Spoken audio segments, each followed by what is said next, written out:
Good evening. So again, I'm having issues with uploading to YouTube. This is more than, well, maybe it's third try. We'll see, maybe three's a charm, eh? So today's video subject is the Black Death. So it was in Europe during the 14th century, basically, that things had stabilized, and I'd been talking about this in previous videos.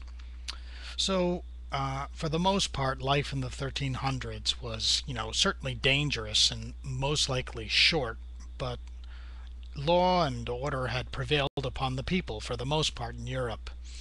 And one could expect things to continue as they had before with little or no change in the system. So the system offered relative safety and security in exchange for certain freedoms. And the peasant was by and large tied to the land, and his labor was to be paid to the local lord by law. And as the population slowly grew over time, more land was cleared and settled. And so these new townships meant new clergy and new lords, and these people were required to supervise and make decisions of law over the people. So all this continued on its inherently conservative process, slowly eroding individual rights and creating a divergence of wealth, supported by, of all things, the corporate church and kings who were in need of taxes to pay for a variety of kingly endeavors, most notably wars. So then around 1350, the plague arrived. Talk about a black swan. Wow, was it ever. Estimates are that as many as 50% of the population died. And it came in waves, peaking in the warmer summer months and receding in the colder winter months. And so it returned in 1360, 1379, 1389, etc., etc. The conservative systemic forces collapsed in the face of these changes. And as I've already pointed out, conservatism has many advantages, but surviving dynamic fundamental change is not one of them. Entire towns fell into ruins. Lands went unfarmed. Peasants who had formerly been anchored to the land picked up and moved to new areas. They were able to do this because the lord or the clergy in the new town was so desperate for labor that they didn't care where the new peoples came from. So the movement of the peoples away from the land broke the prevailing laws of the land, so that the lords and clergy nationwide effectively went on a crusade of sorts in an effort to drag their property, or peasants, back to their lawful houses, lands, and labors. Some peasants actually went rogue and lived like Robin Hood. Others simply didn't observe the former rules and took their labor to the free market in exchange for payment, thus allowing them to move as they saw fit. The older system of father passing his job onto his sons was basically thrown away as the labor market dried up and people were free to seek work when, where, and how they wanted.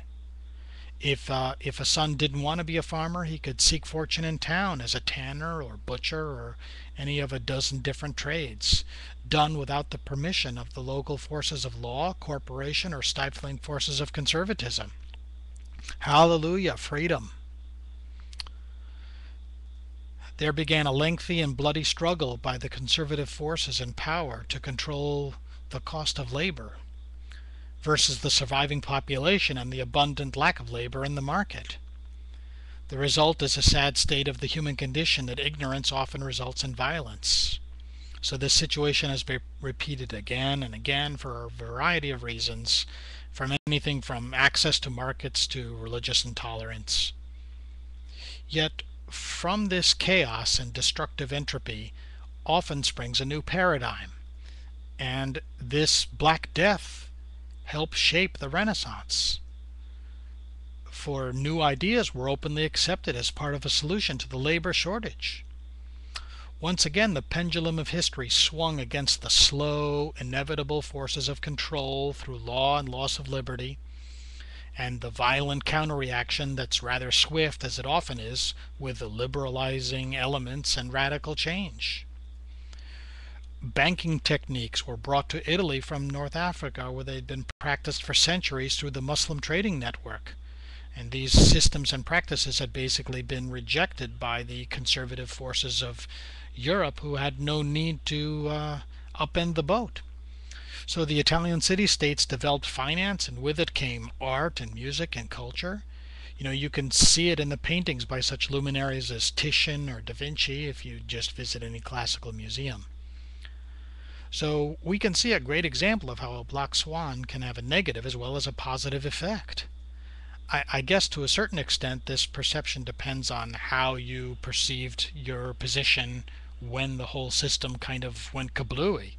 I mean, for example, to the clergy, the Black Death was probably a serious and potentially fatal flaw in their system. I mean, all the praying in the world didn't stop the Black Death from taking one's family members.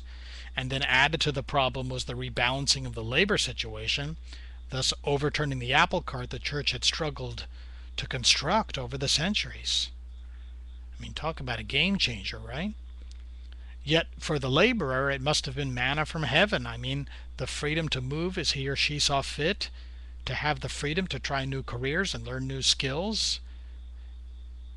It was in essence a birth of a new merchant class open to anyone willing to try. So it's, certainly not something the forces in power wanted, and these folks fought tooth and nail to preserve the old system. Thank goodness for black swans and the resulting revolution. Sayonara.